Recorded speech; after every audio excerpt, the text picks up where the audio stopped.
Hello everyone, आप सभी को राधे राधे, जय माता दी। नवरात्र का पहला दिन है गाइज। आप सभी को नवरात्रों की ढेर सारी शुभकामनाएं। और कैसे हैं आप सब? उम्मीद करती हूँ कि आप सभी बहुत अच्छे होंगे और माता रानी सभी पर अपनी कृपा बनाए रखे। तो गाइज यहाँ पे सफाई स्टार्ट हो गई है। सुबह सुबह मैं कर रही हूँ अपना साफ़ सफाई का काम। ये सफाई ना मुझे कल करनी थी, बट हमारे यहाँ ऐसा हुआ कि लाइट नहीं आ रही थी और लाइट की प्रॉब्लम की वजह से बस इन्वर्टर भी डाउन हो गया और घर में हो गया अंधेरा। तो दोपहर से लाइट गई हुई थी और रात में कम से कम 8 साढ़े 8 बजे के करीब शायद लाइट आई थी। तो उस टाइम फिर वही खाने पीने का काम था, क्योंकि खाना भी लेट ही हो गया था। किचन में भी कोई काम मैं नहीं कर पाई। ऊपर चले गए थे हम छत पे और वहीं पे इतने रहे, इतने ही वो लाइट आई थी। और यहाँ पे सूर्य को लगाया मैंने पंखे साफ़ करने के लिए, क्योंकि यहाँ पे मेरा हाथ नहीं जाता है और उसे कुर्सी रख के उसके ऊपर मूड़ी रख के तब ये ऊपर चढ़ के पंखे साफ़ कर रहा है। और यहाँ पे मैं अपनी बाकी की सफाई कर रही हूँ। तो विंडो वगैरह, गेट सभी को मैंने झाड़ दिया है और ये सफाई डेली की होती है। बट ऐसा है कि जो बेडशीट वगैरह चेंज करनी है ना, वो तो डेली नहीं होती है। तो वो आज नवरात्रि के दिन ही मैं चेंज कर रही हूँ और तीनों बेडों की बेडशीट चेंज करूँगी। और थोड़ा सा घर में भी थोड़ा सामान इधर उधर करके, मतलब थोड़ा दूसरे तरीके से लगा के घर में थोड़ा सा एक नया लुक देंगे। और ये सामान की अदला बदली करना ना मुझे बहुत अच्छा लगता है कि कभी उधर लगा दिया कभी उधर लगा दिया, क्योंकि उससे ना एक नया सा लुक आ जाता है और एक हमें अंदर बहुत खुशी महसूस होती है। तो यहाँ पे इन सोफ़ों को ही मैं ज़्यादातर अदलती बदलती रहती हूँ। नहीं तो अंदर वाले सोफ़े हैं उनको किसी भी तरह से हम नहीं लगा सकते हैं, क्योंकि वो एक ही तरह से लगे हुए हैं और उस तरह से ही वो वहाँ पे फिट बैठते हैं। और रूम में जो बेड डले हुए हैं वो भी बेड इस तरह से डले हुए हैं कि जो कि एक दिशा के अनुसार डले हुए होते हैं। जैसे दक्षिण दिशा होती है ना, तो उसमें हमारा सिरहाना होना चाहिए बेड का, यानी कि दक्षिण दिशा की तरफ हमारा सर करके और उत्तर दिशा की तरफ हमारे पैर होने चाहिए। तो इस तरह से ही वो डले हुए हैं और वहाँ पे तो अदला बदली कुछ भी नहीं कर सकते हैं। बस थोड़ा ये छोटा मोटा सामान है जिसको मैं इधर उधर करती रहती हूँ। तो यहाँ पे सोफ़ों को अब दीवार की साइड पूरा सीधा लगा दिया और यहाँ पे ये मिनी सोफ़ा डाल दिया जो कि मैंने बनाया था गद्दियाँ जोड़ के, उसके ऊपर से कवर कर दिया था और इधर ये छोटा डाल दिया है। और जब ये सोफ़े इस तरह से डले हुए होते हैं ना, तो जो सामने वाली खिड़की है ना वो आराम से खुल जाती है। तो जैसे अब मौसम थोड़ा सा चेंज हो गया है, बाहर का मौसम थोड़ा ठंडा रहने लगा है सुबह शाम का, तो बाहर से ये ठंडी हवा आ जाती है। तो इसलिए मैं इस मौसम में ज़्यादातर इनको ऐसे लगा देती हूँ और जैसे ही सर्दियाँ आती है ना फिर इनको चेंज कर देती हूँ। तो थोड़ा बहुत चेंज मैं करती रहती हूँ। और यहाँ पे अब आ गई हूँ मैं बच्चों के रूम में और यहाँ पे भी ये बेडशीट लगा दी। और बेडशीट लगने के बाद ना हमारा रूम एकदम साफ साफ दिखने लगता है। लेकिन बेडशीट ना एकदम अच्छे से लगी हुई होनी चाहिए, एकदम खिंच के। और ये जो मेरे पास खादी की बेडशीट है ना, इनमें बीच में डिजाइन दिया हुआ है, तो ये दोनों साइड ना इक्वल ही रखनी होती है। और अगर एक साइड को भी ज़्यादा हो जाती है ना तो ये बिल्कुल अच्छी नहीं लगती बिछी हुई। बेड बहुत ही गंदा लगता है, मतलब अगर थोड़ी सी भी साइड में को हो जाती है, तो इसलिए मैं इन्हें बिल्कुल इक्वल करके बिछाती हूँ। और जो बेडशीट मैंने उतारी है वो अभी धुलने के लिए रख दी है, तो उनको धुलूंगी और यहाँ पे इस वाले बेड पे भी बेडशीट लगा दूंगी। और यहाँ पे ली है मैंने येलो बेडशीट, तो ये रूम से मिलती जुलती है। इसमें ज़्यादातर येलो ऑरेंज यही मैं बिछाती हूँ और ज़्यादातर ना रूम से मिलती जुलती बेडशीट मैंने ले रखी है। और यहाँ पे अब झाड़ू लगा लूँगी। और कोई त्योहार हो या घर में कोई आने वाला हो तो हम एक नए तरीके से अपने घर को तैयार करते हैं, घर की साफ़ सफाई करते हैं और बड़ा अच्छा लगता है। फिर घर पूरा एकदम जब क्लीन हो जाता है, चमक जाता है, तो एक अलग ही सुकून मिलता है, शांति मिलती है। और यहाँ पे अब झाड़ू पोछा करके पूरे घर को बिल्कुल क्लीन करके और यहाँ पे आ गई हूँ मैं रूम में। यहाँ पे मैंने साड़ी निकाल ली है पहनने के लिए और ये मेरी बहुत पुरानी साड़ी है, लेकिन मैं सोच रही थी पता नहीं इसका ब्लाउज मुझे आएगा या नहीं आएगा, क्योंकि काफ़ी पहली है। और यहाँ पे ये देखो घर पूरा हमारा एकदम साफ़ हो गया है झाड़ू पोछा लग के। और बेडशीटें भी सारी चेंज कर दी हैं अपने रूम में। ये मैंने वाइट और रेड कलर के फूलों वाली बेडशीट बिछाई है, बहुत सुंदर लगती है और ये काफ़ी पुरानी बेडशीट है। और यहाँ पे ये देखो सोफ़े लगा दिया इस तरीके से और ये भी अच्छे लग रहे हैं इस तरह से लगे हुए। और ये रूम भी हो गया एकदम हमारा क्लीन। मशीन को लगा दिया मैंने दूसरी साइड। और यहाँ पे मैं नहा के और बाल धुल के आ गई हूँ। ये वाली साड़ी मैंने पहनी है रेड कलर की और उस साड़ी का ना ब्लाउज मुझे नहीं आया था, तो वो मैंने फिर नहीं पहनी थी। वैसे मेरा मन आज उसी साड़ी को पहनने का था, लेकिन बस ब्लाउज की वजह से। और ब्लाउज मुझे साइड से ना खोलना पड़ेगा, क्योंकि वो ब्लाउज जैसे पहले सिले हुए हैं और कम से कम 15-16 साल पहला ब्लाउज है। तो जब में और अब में बहुत फ़र्क है। और पहले तो मैं बहुत पतली थी और उस टाइम के ब्लाउज़ अब तो बिल्कुल भी नहीं आते हैं।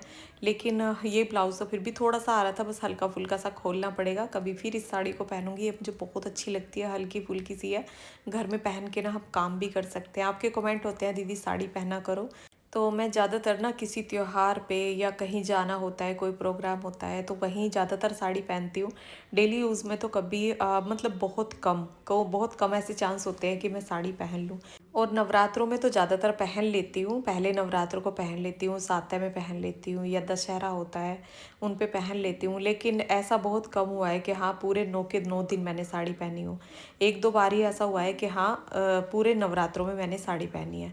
मतलब डेली ही रोज़ एक नई साड़ी पहनी है। लेकिन अच्छा लगता है जब पहनते हैं ना, कुछ नया करते हैं तो अच्छा लगता है। और डेली मैं ज़्यादातर सूट ही पहनती हूँ, लेकिन जब कभी साड़ी पहन लेती हूँ ना तो सच में अपने आप में ना एक एक्टिवनेस भी रहती है, एक पॉजिटिविटी भी आती है जब हम कुछ अलग करते हैं। तो अब यहाँ पे गाइज बाल वाल कंघा करके अब मैं हो गई हूँ एकदम तैयार पूजा के लिए, और मांग में लगा लूँगी सिंदूर। पतिदेव भी तैयार हो गए हैं। और रात में मैंने बालों में मालिश की थी। सुबह एलोवेरा वगैरह कुछ नहीं लगाया था, बस रात में तेल की मालिश की और सुबह ही मैंने बाल धुल दिए थे। और इसके बाद ही बाल बहुत अच्छे हो जाते हैं अगर हम इस तरह से भी थोड़ी बहुत केयर बालों की करते रहते हैं। बालों के लिए तो ये देखिए, अगर कोई भी वीडियो मैंने डाला है तो उस पे जितने भी कमेंट होंगे ना, ज़्यादातर जो कमेंट होते हैं ना वो बालों वाले ही होते हैं। दीदी बालों में हेयर फॉल हो रहा है, बाल दो मुँहे हो गए हैं, ड्राइनेस हो रही है। तो ये बालों की जो प्रॉब्लम है ना वो दिन पे दिन बढ़ती जा रही है। छोटे छोटे बच्चों के भी बाल निकलने लगे हैं। तो थोड़ी थोड़ी केयर ना हमें अपने बालों की करनी चाहिए, जिससे कि हमारे बाल अच्छे बने रहें। तो गाइज़ यहाँ पे अब तैयार होके अब अपने भगवान को भी कर लेते हैं रेडी। और अब मैं उनको नहलाऊंगी, यहाँ पे लड्डू गोपाल को नहला के और उनको पहनाऊंगी आज येलो कलर की ड्रेस, और अच्छे से उनको तैयार करूंगी। और ये ड्रेस ना अब से 1 साल पहले, यानी कि जब जन्माष्टमी आई थी ना तब मैंने ली थी। अब की जन्माष्टमी में मैंने ऑरेंज कलर की ड्रेस ली थी। और ड्रेस के लिए आपका कमेंट आ रहा है कि दीदी ड्रेस बनाकर दिखाओ, तो वो भी मैं आपको दिखाऊंगी। बस सभी कामों के चलते ना इतना टाइम नहीं मिल पाता है। एक्स्ट्रा टाइम थोड़ा सा निकालती हूँ। आप बोलते हैं दीदी वीडियो के लिए इतना टाइम आप कैसे निकाल लेते हो, वीडियो एडिट करने के लिए घर के कामों से अलग होके। तो जब हमें कोई काम करना होता है ना तो टाइम भी निकालना पड़ता है। और लड्डू गोपाल के पास ना बहुत सारी ड्रेस मैंने तैयार कर रखी हैं। तो इस वजह से अगर किसी चीज़ की हमें तंगी होती है ना, कोई परेशानी होती है, तो हम उस काम को बहुत जल्दी करने की सोचते हैं।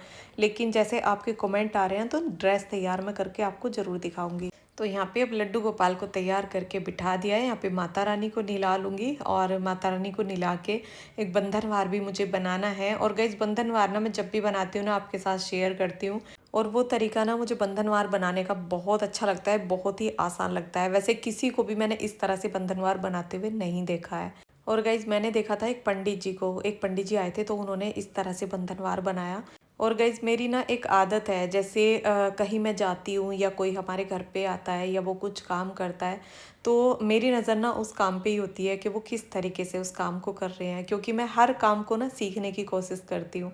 और जिन लोगों के अंदर ये इच्छा होती है ना काम को सीखने की, तो वो काम को बहुत जल्दी सुधार भी लेते हैं। जैसे पहली बार हम कोई काम करेंगे तो वो बिगड़ेगा, लेकिन दूसरी बार करेंगे तो वो और सुधरेगा, तो वो फिर सुधरता ही चला जाता है। और हम उस काम में ना फिर परफेक्ट हो जाते हैं। तो मुझे ना हर काम को ये करने की इच्छा रहती है। कोई भी काम मुझे नहीं आता है और मैं किसी को करते हुए देखती हूँ ना तो मुझे रहता है कि मैं भी करूँगी। तो यहाँ पे 11 पत्तों का बंधनवार ये मैंने बनाया है। 21 का, 31 का, कितने का भी हम बनाए तो ये फटाफट से बन जाता है।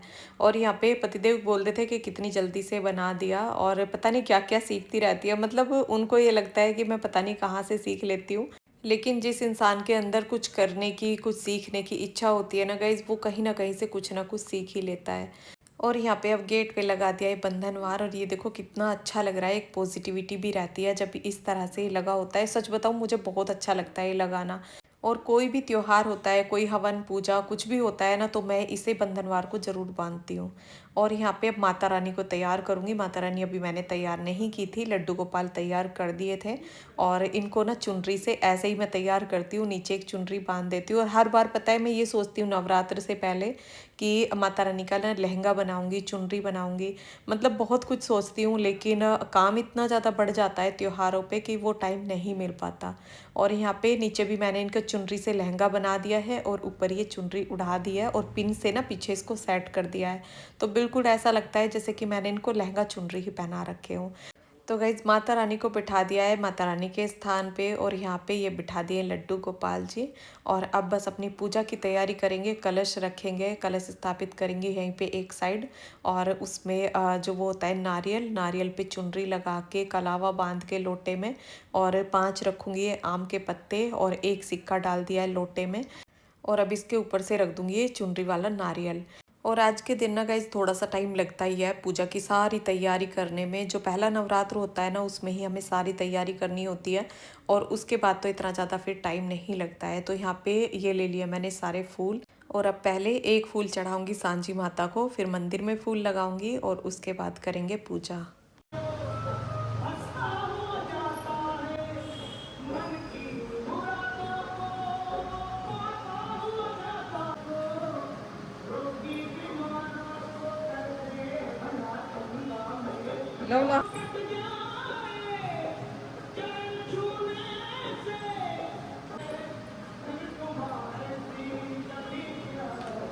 Logi, Logi. भोर भई दिन चढ़ गया मेरे अम्बे, भोर भई दिन चढ़ गया मेरे अम्बे, हो रही जय जयकार मंदिर विच आरती जय मां। तो गाइज़ यहाँ पे पहले की है अम्बे जी की आरती, जय अम्बे गौरी, और उसके बाद की है विष्णु जी की आरती, ओम जय जगदीश हरे। तो यही आरती सबसे पहले मैं यही करती हूँ नवरात्र में। और डेली जो मैं आरती करती हूँ ना वो करती हूँ अम्बे तुम हो जगदम्बे काली, तो ये आरती रहती है। और विष्णु जी की आरती तो होती ही होती है। और यहाँ पे ये मैंने कपूर जलाया हुआ है, नीचे धूप बत्ती का दीपक बना लिया है, वो दीपक में रखा, और उसके अंदर कपूर रख के, और सभी ने लौंग के जोड़े चढ़ाए हैं उसमें।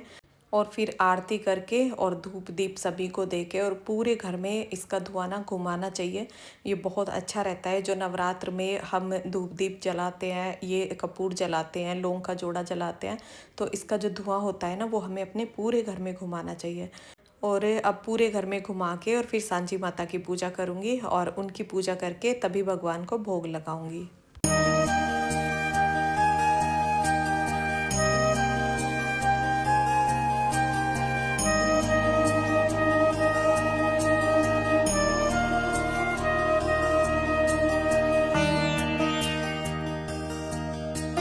और गाइज अब मंदिर में भी भोग लगा दिया, और जो सांची माता है ना वहाँ पे भी जो चौलाई का लड्डू है उसका भोग लगा दिया है। और अब पीऊँगी मैं 1 गिलास पानी।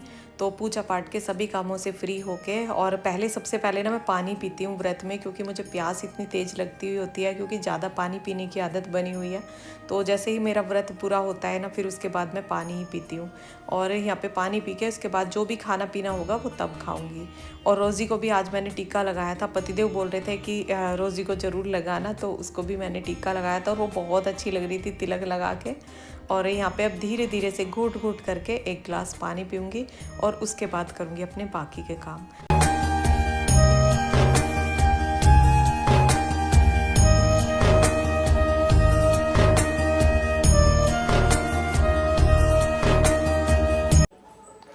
तो गाइज़ अभी पूजा पाठ के काम से तो हो गई हूँ फ्री, और हमारे यहाँ पे जो आरता होता है ना वो आपको शाम को दिखाऊंगी।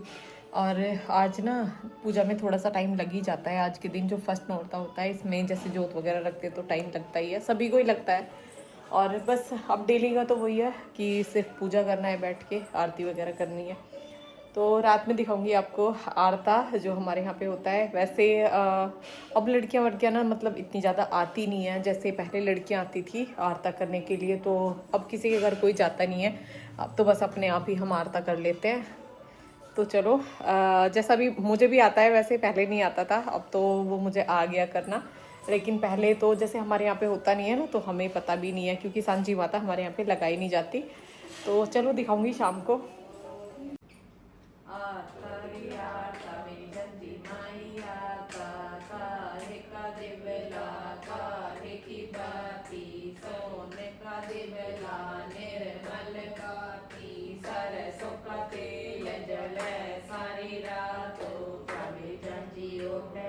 क्या पैरेगी सालू ओढ़ेगी मिसरू पैरे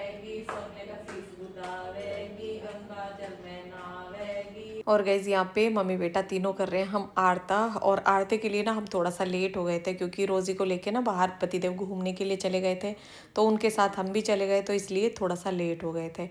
और यहाँ पे अब तीनों हम आरता करेंगे। और आपके यहाँ पे भी आरता होता है क्या, मुझे कमेंट करके बताना। और सांझी माता रखी जाती है, हमारे यहाँ पे गाँव में नहीं रखी जाती हैं, लेकिन बहुत सारे ऐसे कमेंट आए थे कि दीदी हमारे यहाँ पे भी रखी जाती है और रोज़ आरता होता है, तो ये भी मुझे कमेंट करके बताना। और ये आरता ना थोड़ा सा मैंने आपको सुनवाया, अगर मैं पूरा सुनवाती ना तो ये बहुत लंबा आरता है। और इस वीडियो को अब रोकेंगे हम यहीं पे। और ये वीडियो आपको कैसा लगा कमेंट करके ज़रूर बताना। वीडियो पसंद आया हो तो वीडियो को लाइक करना, चैनल पर जो नए हैं पहली बार मेरा वीडियो देख रहे हैं तो प्लीज़ मेरे चैनल को सब्सक्राइब करना। मिलते हैं फिर एक नए ब्लॉग के साथ, तब तक के लिए राधे राधे, अपना ध्यान रखना, खुश रहना, जय माता दी।